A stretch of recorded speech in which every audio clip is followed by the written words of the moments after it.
Merci donc de la générosité de l'invitation et de l'introduction.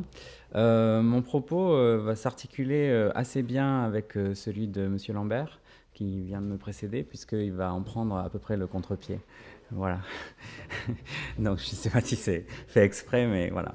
Disons, quelles sont les deux questions qui vont m'animer aujourd'hui? J'ai appelé mon propos Claude Bernard et le complexe buffonien. Alors je vais m'expliquer sur ce que j'entends par cette expression. Quels sont les concepts dans lesquels on doit formuler l'épistémologie de Claude Bernard? Claude Debrue en a déjà parlé ce matin, mais je vais essayer d'apporter peut-être une approche un peu différente en convoquant Buffon. Ça, c'est la première question. Quels sont donc les concepts dans lesquels on doit formuler l'épistémologie de Claude Bernard? Et la seconde étant, comment est-ce qu'on doit comprendre la recherche des lois et la question du déterminisme bernardien? Et à ces deux questions, donc, je vais vous proposer dans mon intervention de répondre par l'expression de complexe buffonien, ou, si vous voulez, pour éviter le mot complexe, de configuration buffonienne. Alors, j'entends par là deux choses. Sur le premier point, les concepts dans lesquels on doit formuler l'épistémologie de Claude Bernard, je voudrais mettre en avant la question de la comparaison, qui me semble très importante, comme non pas la clé, mais une clé de l'épistémologie bernardienne. Et sur la deuxième question, comment on doit comprendre les lois et le déterminisme bernardien, eh bien, c'est ici que mon propos s'articule à l'exposé de M. Lambert. Il me semble qu'il est très important de considérer que c'est une approche non mathématique, que si les mathématiques ont donc, ou sont donc l'horizon, fixé peut-être par Claude Bernard, en réalité, cela signifie avant tout qu'il ne faut surtout pas les appliquer, il faut bien se garder d'appliquer des mathématiques à des régions du vivant, en tout cas pour l'heure. Donc, je vais essayer d'expliquer ces deux points-là. D'abord, la méthode expérimentale est construite à partir des concepts habituellement soulignés par l'épistémologie, les dichotomies observation-expérience, investigation-raisonnement, mais aussi analyse-synthèse, ou bien le concept de contre-épreuve, celui d'experimentum crucis, expérience cruciale. Mais ce schéma baconien, à mon sens, ne rend pas entièrement compte de l'originalité de l'épistémologie de Claude Bernard, et c'est ce que je voudrais commenter.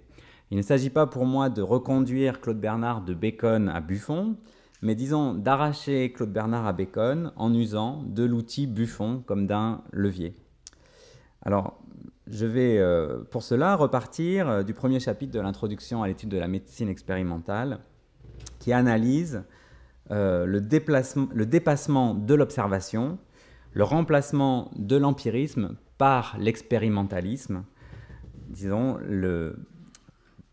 la substitution de l'experimentum à l'ancienne experientia des médecins.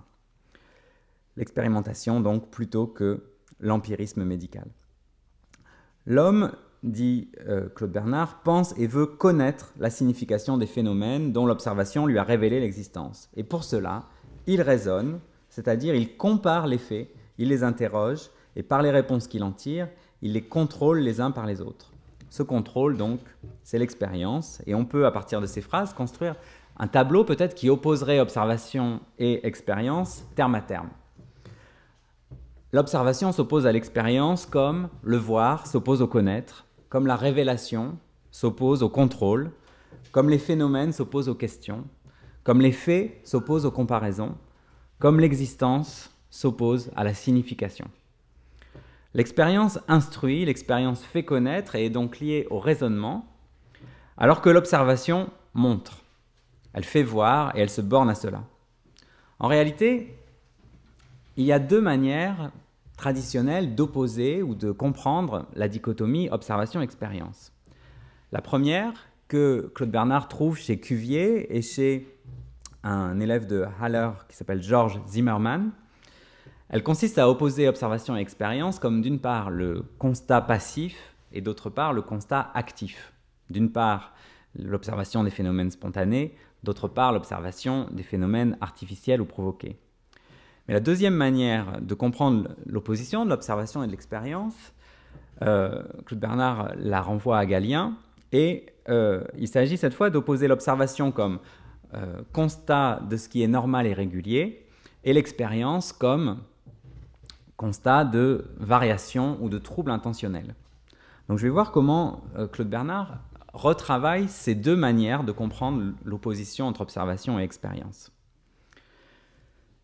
Tout d'abord, l'idée que l'observation est un constat qui serait passif par opposition à l'expérience qui serait active. Pour Bernard, l'observation est un constat actif ou passif, accidentel ou provoqué, en rapport avec ce qu'il appelle l'investigation. Et donc la manière dont Bernard va retravailler l'opposition entre observation et expérience va consister à remplacer cette dichotomie, cette opposition-là, par l'opposition entre investigation et raisonnement. Alors c'est étrange puisque finalement le premier chapitre de l'introduction à l'étude de la médecine expérimentale semble assumer les concepts d'observation et d'expérience, mais en réalité c'est pour y substituer une autre dichotomie, donc investigation et raisonnement. Alors de quoi s'agit-il ? L'investigation, nous dit Bernard, recherche et constate les faits. Elle se caractérise par le recours à des instruments de deux types, ceux pour amplifier, ceux pour pénétrer dans l'intérieur, et elle consiste donc à mettre à notre portée. L'investigation met à notre portée soit ce qui est trop petit, soit ce qui est inaccessible parce qu'il est enveloppé. Le raisonnement, quant à lui, met en œuvre, logiquement, ces données de l'investigation, ces produits de l'investigation, devrais-je dire, pour rechercher la vérité. Alors on s'aperçoit immédiatement qu'on ne peut pas dire que l'observation correspond à l'investigation et que l'expérience correspond au raisonnement, puisqu'en effet, Claude Bernard souligne à plusieurs reprises que dans l'investigation, il n'y a pas lieu de distinguer entre observateur et expérimentateur. L'observation devient l'investigation d'un phénomène naturel et l'expérience devient l'investigation d'un phénomène modifié. D'autre part, observation et expérience sont, pour Bernard, les deux termes extrêmes du raisonnement expérimental. Donc la division entre observation et expérience, elle apparaît travaillée, secondarisée, dépassée de deux manières. D'une part, observation et expérience se trouvent inclus l'un et l'autre à l'intérieur des deux grands pôles que sont l'investigation et le raisonnement. Et d'autre part, chacun des deux termes de la division entre observation et expérience est lui-même traversé par une opposition plus fondamentale entre l'activité et la passivité.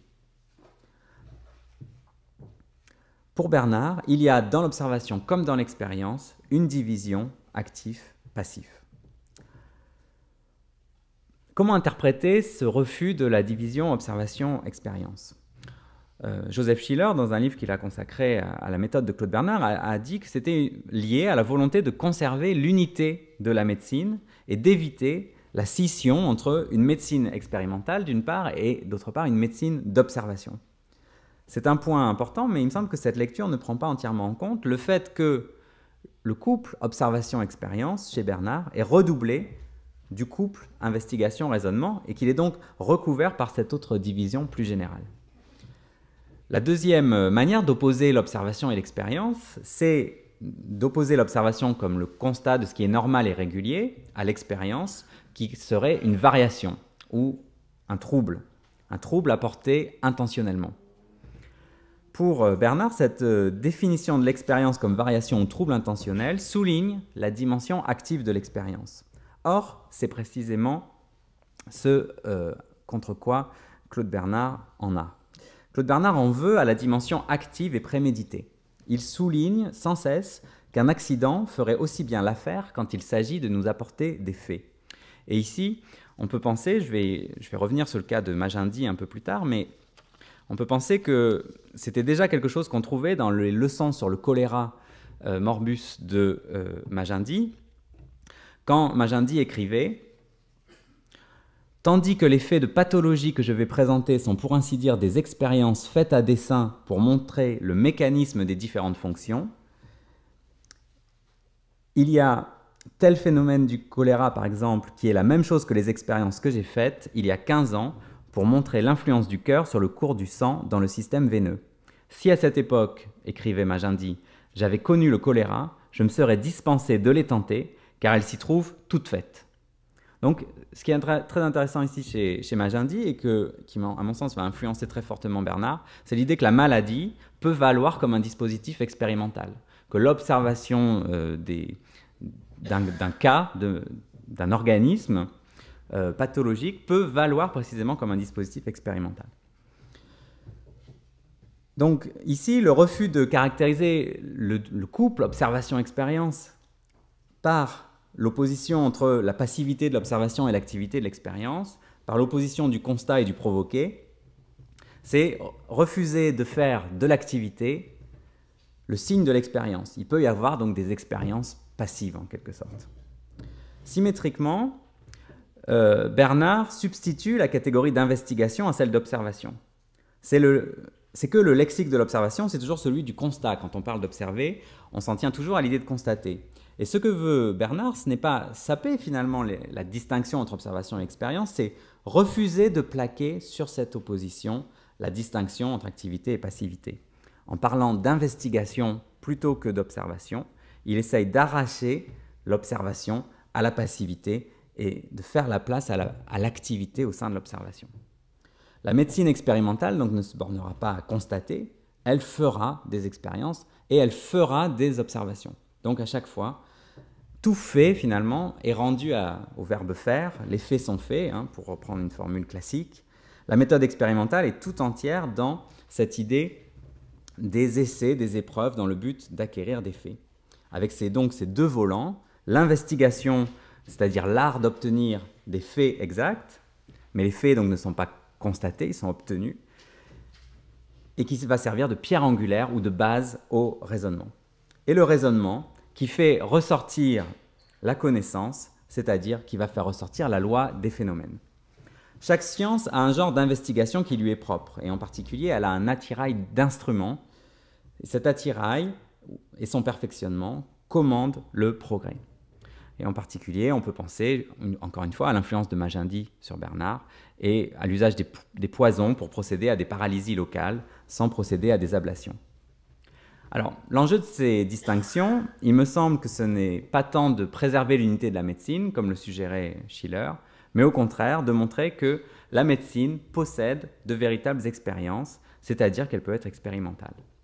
Ce qui se dégage, selon moi, de cette reformulation de la distinction empiriste classique entre observation et expérience, reformulée donc en investigation et raisonnement, c'est la mise en œuvre de nouveaux concepts. J'ai souligné ce que cela signifiait de remplacer l'observation par l'investigation, l'arracher à la passivité.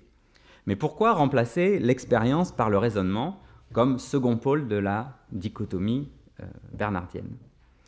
Cela signifie que ce qui importe désormais dans l'expérience, c'est, Claude Bernard le dit, c'est la comparaison. Je cite l'introduction à l'étude de la médecine expérimentale. Dans l'expérience, il faut porter un jugement par comparaison entre deux faits. Ou bien, pour qu'il y ait expérience, il faut, écrit-il, faire la comparaison de ce trouble avec l'état normal. Pour Bernard, l'expérience sort de l'investigation pure et cherche à connaître. Elle compare, elle juge, elle s'appuie sur la possibilité d'agir sur les corps. Et Bernard fonde ici la distinction entre les sciences d'observation et les sciences expérimentales, mais cela implique que l'expérience est jugée. L'expérience, en effet, n'est qu'un jugement, elle exige nécessairement comparaison entre deux choses, et ce qui est intentionnel ou actif dans l'expérience, c'est réellement la comparaison que l'esprit veut faire. Ce primat de la comparaison, c'est-à-dire ce primat du jugement ou de l'activité de l'esprit, c'est ce qui constitue la part véritablement active de l'expérience. Et ceci est indifférent par rapport à la source ou à l'origine provoquée ou non des faits que l'on compare. Et cela est également indifférent par rapport au statut de trouble ou de variation de ces faits également comparés. En définitive, Bernard met en avant que le pathologique est soumis aux mêmes lois que le normal, et ce dernier point est décisif pour comprendre ce qui l'intéresse. Ce qui importe pour la médecine expérimentale, c'est, dit-il, la loi vitale. Tout se passe suivant des lois qui sont absolues, c'est-à-dire toujours normales et déterminées. les lois ne varient pas. Alors, si on revient sur la phrase de Bernard qui fait de l'observation et de l'expérience les deux termes extrêmes du raisonnement expérimental, qu'est-ce que cela veut dire? Cela veut dire qu'il s'agit de mettre en série ces processus au sein de la même méthode. C'est-à-dire que le raisonnement expérimental va être un cheminement qui part de l'observation, qui naît de l'observation, mais ce qui naît de l'observation, c'est une idée avant tout. Et cette idée doit être contrôlée par l'expérience. D'où le point important, l'observation fait naître, l'expérience contrôle. Le raisonnement s'appuie sur deux faits à la fois, l'observation comme point de départ et l'expérience comme conclusion ou comme contrôle. Donc cette formule, les deux termes extrêmes du raisonnement expérimental, insiste encore une fois ici sur l'aspect de comparaison de la méthode expérimentale. De ce fait, la distinction entre observation et expérience est abstraite ou logique. Il n'y a en réalité que deux faits concrets, deux faits qu'il s'agit d'obtenir par des procédés exacts et rigoureux, puis qu'il s'agit de comparer. Ce qui fait le point d'appui et le critérium de la méthode expérimentale, c'est bien la combinaison des deux, le produit de l'investigation mise en œuvre, c'est-à-dire comparé par le raisonnement. Ce que révèlent ces analyses, ce que je veux faire ressortir, c'est que, en plus de l'appareil baconien, observation, induction, il y a un autre complexe méthodologique qu'il peut être intéressant de faire ressortir, et c'est ce que je résume, faute de mieux, sous l'expression complexe buffonien, qu'on peut appeler par ailleurs une sorte de logique de la relation. De quoi s'agit-il? Ce modèle de connaissance mis en place par Buffon, rejette les mathématiques comme outil de connaissance des choses physiques ou naturelles. Buffon était donc porteur d'un projet, déjà scandaleux à son époque, mais encore plus aujourd'hui, un projet qui consistait à porter une physique non mathématique. Alors, chez Buffon, évidemment, l'idée d'une physique historique était quelque chose de très important, mais par historique, il ne fallait pas simplement entendre la question du temps dans la nature, il fallait avant tout entendre précisément cette recherche des faits. Buffon parlait des archives de la nature, parler des faits et précisément les comparer. Dans son texte sur les animaux carnassiers, Buffon écrivait « Si nous avons réussi à répandre quelques lumières sur ces sujets, il faut l'attribuer à la méthode que nous avons suivie constamment et que nous avons rendue aussi générale, aussi étendue que nos connaissances nous l'ont permis. » Or, cette méthode, il l'écrivait, cette méthode, c'était la voie de comparaison. C'est ce qu'il a appelé la voie de comparaison, qui était pour lui l'origine de toutes nos connaissances, la seule manière d'acquérir des connaissances. Je cite Buffon, son discours sur la nature des animaux. « Ce n'est qu'en comparant que nous pouvons juger. Nos connaissances roulent même entièrement sur les rapports que les choses ont avec celles qui leur ressemblent ou qui en diffèrent. Connaître par comparaison, cela a des implications sur la nature de ce que l'on peut connaître. Les causes en particulier, chez Buffon, étaient requalifiées comme effets généraux. Un effet général, écrit Buffon, est ce qu'on doit appeler une cause, car la cause réelle de cet effet général ne nous sera jamais connue. Parce que nous ne connaissons rien que par comparaison et que, l'effet étant supposé général et appartenant également à tout, nous ne pouvons le comparer à rien, ni par conséquent le connaître autrement que par le fait. Les effets généraux, donc, c'est la nouvelle manière de parler des régularités de la nature. Et ces effets généraux sont suspendus à un fond inconnaissable qui se trouve en quelque sorte sorti de la science. Et c'est ce que Buffon appelle, disons, les causes réelles des effets généraux. C'était également, par exemple, le cas de la divinité pour Buffon. Ce qui est absolument incomparable, écrivait-il dans son discours sur la nature de l'homme, ce qui est absolument incomparable est entièrement incompréhensible. Dieu est le seul exemple que nous puissions donner ici. Il ne peut être compris parce qu'il ne peut être comparé. Plus généralement, Buffon refuse qu'on puisse connaître les substances, le fond réel des choses, au profit, et il met plutôt en avant l'idée qu'il faut connaître les rapports, les relations entre les choses. Cela le conduit notamment à une réinterprétation de l'attraction newtonienne.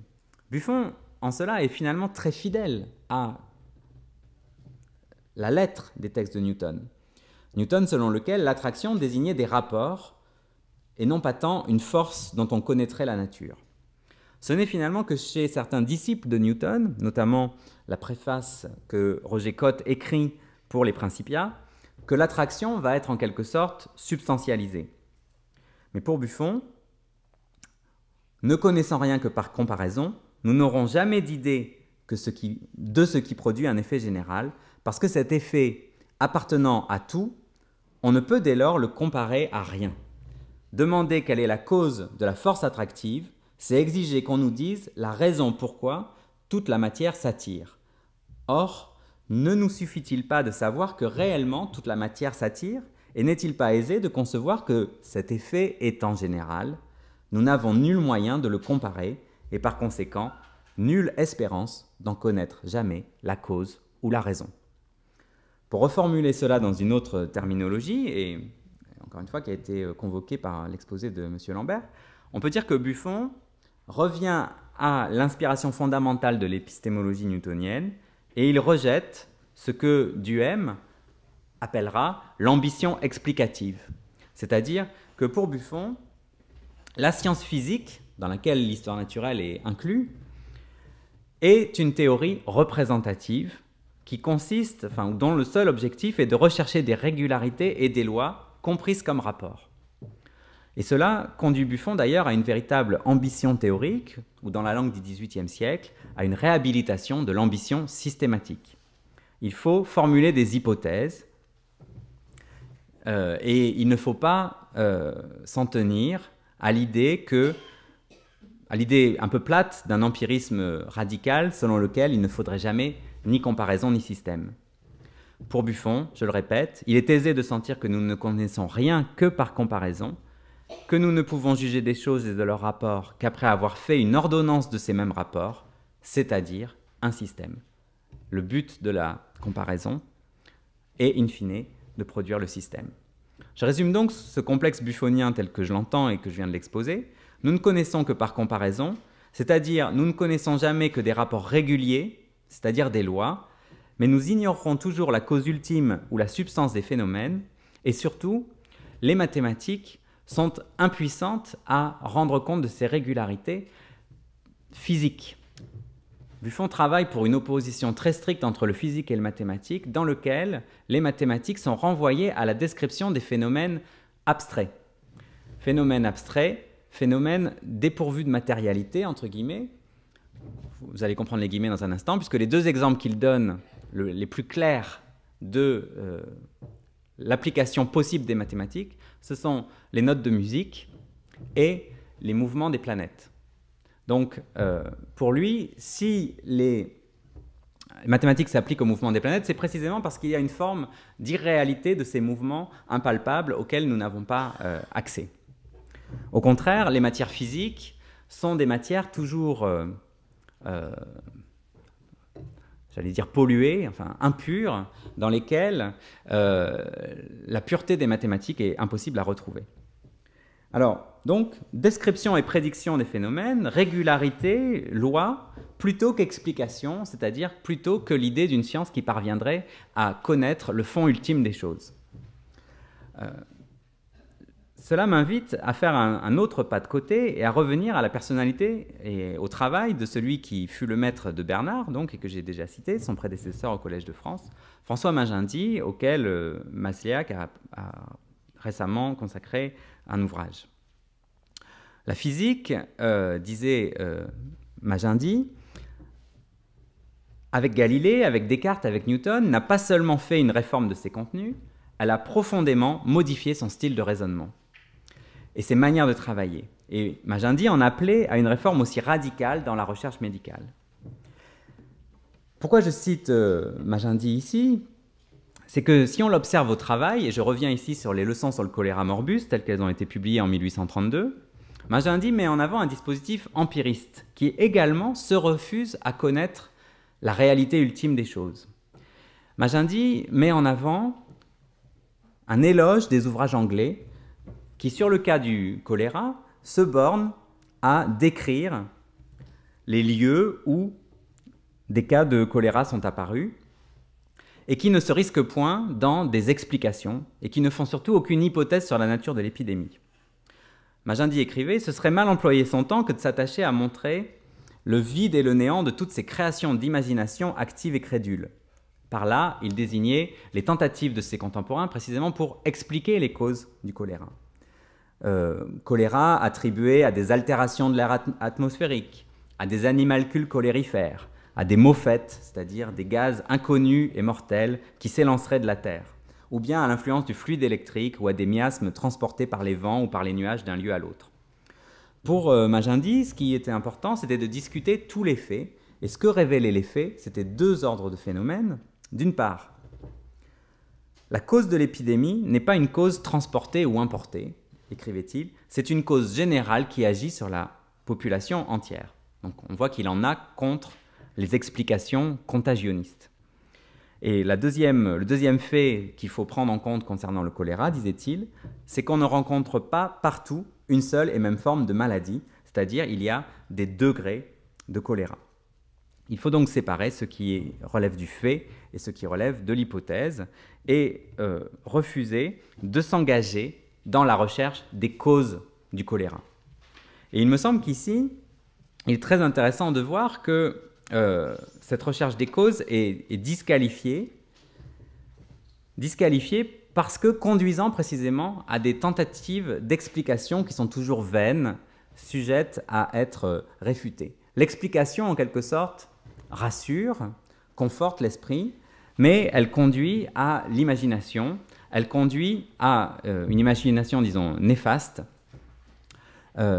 qui nous écarte finalement des bonnes manières de traiter le phénomène biologique, en l'occurrence ici, la maladie. Ainsi, chez Magendie, l'idée que la cause des phénomènes est inconnaissable et qu'il faut s'en tenir à une sorte d'empirisme anglais, le fait que la maladie est un fait général dont on doit découvrir les formes mais dont on doit se garder de raisonner sur les causes, elle a des conséquences théoriques. Il refuse la théorie des germes. Pour lui, il n'y a pas de contagion par transport. Elle a des conséquences thérapeutiques.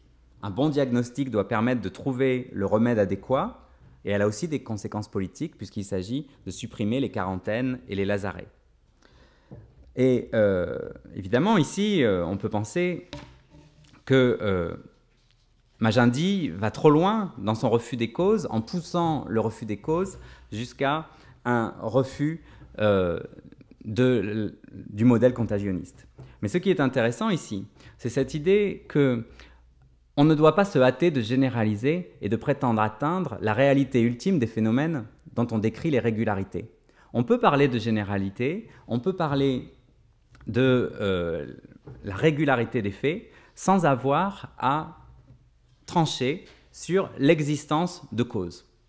Ça me semble très intéressant, puisque chez Claude Bernard, cette même thèse que finalement la cause ultime des phénomènes est inconnaissable, ne se trouve pas du tout renvoyée à un soutien béconien, à un soutien dans l'empirisme anglais. Et ici, il y a quelque chose de très frappant dans l'introduction à la médecine expérimentale, c'est que, alors qu'elle mobilise un lexique très béconien en apparence, Bacon est brutalement congédié par Bernard en 3 lignes, sans plus de commentaires, parmi ceux qui ont confondu expérience et observation.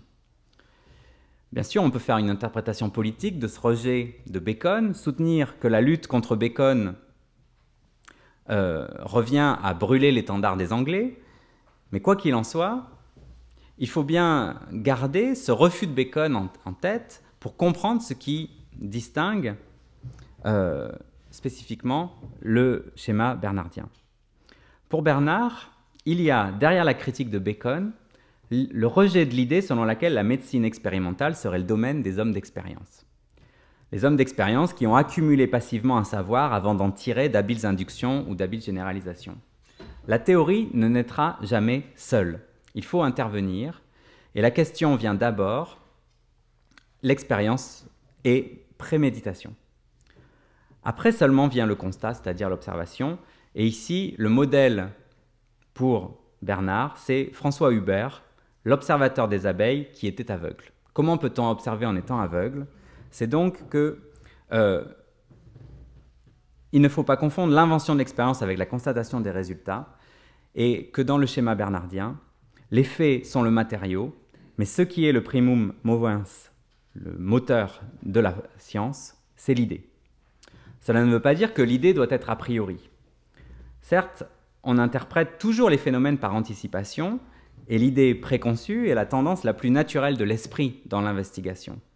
Mais la méthode expérimentale a précisément pour fonction de la faire passer dans une interprétation a posteriori. C'est-à-dire, il faut admettre que nous ne possédons pas en nous le principe des connaissances, mais il faut soumettre ces idées, sinon sa raison, à l'expérience, c'est-à-dire au critérium des faits. Donc, c'est là la grande différence entre Bernard et Bacon, c'est que la méthode expérimentale est, dans son principe, dogmatique. Dans son principe dogmatique, au sens où il faut partir d'une idée a priori, mais il ne faut pas l'imposer, il ne faut pas s'en tenir à la logique, et donc la modestie finalement prime. Ce dogmatisme premier de Bernard réfute l'induction baconienne que Voltaire, dans ses lettres philosophiques, avait décrite comme un système où les faits sont l'échafaudage qui permet de construire l'édifice. Pour Bernard, ce sont les hypothèses et les théories, et non les faits, qui sont les échafaudages nécessaires. Et en définitive, Descartes est jugé plus utile que Bacon. Le baconisme étant réfuté, Bernard propose un autre modèle de justification théorique à l'idée qu'on ne connaît pas le fond des choses, et ce jugement est lié à la comparaison. Et ici, il faut penser évidemment au débat sur le matérialisme et le vitalisme.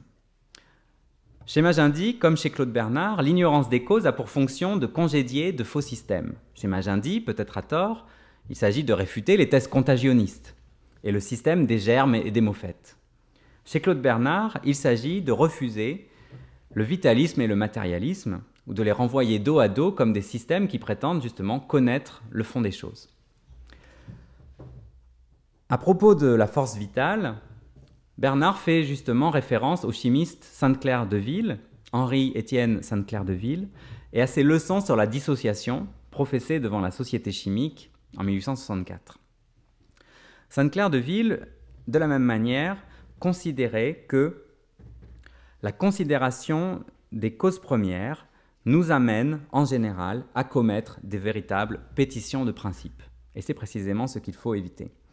L'affinité chimique, par exemple, définie comme la force qui préside aux combinaisons chimiques, a été pendant longtemps et est encore, écrivait Sainte-Claire de Ville, une cause occulte, une sorte d'arché à laquelle on rapporte tous les phénomènes incompris et que l'on considère dès lors comme expliqués. Et bien de la même manière, la force vitale fonctionnerait pour la médecine comme une semblable arché à laquelle on rapporte tous les phénomènes incompris. Faut-il multiplier les forces, demandait Sainte-Claire de Ville. La réponse, évidemment, était négative, et il s'en prenait aux forces inventées récemment, comme la force de diffusion, la force de dissolution, la force cristallogénique, à cette multiplication donc de principes. Il écrivait « Il faut donc laisser de côté dans nos études toutes ces forces inconnues auxquelles on n'a recours que parce qu'on n'en a pas mesuré les effets, et au contraire, toute notre attention doit être fixée sur l'observation et la détermination numérique de ces effets, lesquels sont seuls à notre portée. On établit par ce travail leurs différences et leurs analogies, et une lumière nouvelle résulte de ces comparaisons et de ces mesures. Donc, mon idée ici, ce n'est pas de dire que Bernard réfute les mathématiques, réfute la mesure, mais qu'il ne faut pas occulter l'importance de la comparaison et du jugement dans le type de science que la médecine expérimentale doit activement mettre en œuvre. En conclusion, donc, il s'est agi dans cette présentation d'explorer les limites que Claude Bernard assigne à notre connaissance, et en particulier, j'ai voulu souligner comment sa conception de la science s'inscrit dans une épistémologie relationnelle, une théorie des rapports, où la comparaison et le jugement, ce que Bernard appelle le raisonnement, jouent un rôle fondamental.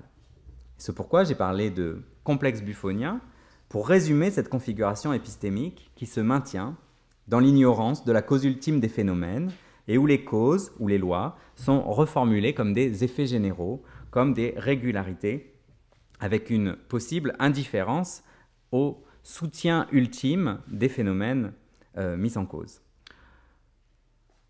Telles sont donc les grandes lignes que j'ai identifiées dans la philosophie de Buffon, une logique de la comparaison qui propose un programme de connaissance générale des rapports entre les êtres, qui met à l'écart la cause première, qui met à l'écart également la question de la mathématisation et requalifie les lois comme effets généraux. Ces conceptions se retrouvent dans des formulations très similaires dans le texte de Claude Bernard, même s'il ne fait aucune référence à Buffon. On pourrait donc me reprocher, et j'anticipe peut-être une objection, d'être monomaniaque, et de trouver des rapprochements qui n'ont pas lieu d'être. Mais donc, je précise mon intention encore, en conclusion, c'est que, par complexe buffonien, je voulais simplement faire ressortir l'importance de la comparaison et des rapports dans la méthodologie scientifique de Claude Bernard. Je ne pense pas que la référence à Buffon soit en quelque façon structurante. Il s'agit simplement de donner un nom à une alternative possible à l'épistémologie empiriste classique. Peut-être le nom de Newton eût tout aussi bien fait l'affaire pour ce qui est des rapports sans substance, des régularités sans fondement. Il y a de fait de très grandes affinités entre la pensée de Newton et ce que j'ai appelé le complexe buffonien. Mais d'une part, le nom de Newton n'eût pas permis de souligner le rôle de la comparaison, que Buffon précisément a si clairement mis en avant, et d'autre part, la philosophie de Newton a été de ce point de vue recouverte par les interprétations substantialistes ou substantivantes de l'attraction, comme l'a très bien analysé Duhem dans sa théorie physique. Appliqué à la physiologie, le complexe buffonien a une portée critique contre le vitalisme, avec la substitution du concept de force vitale à celui de principe vital. Je vous remercie.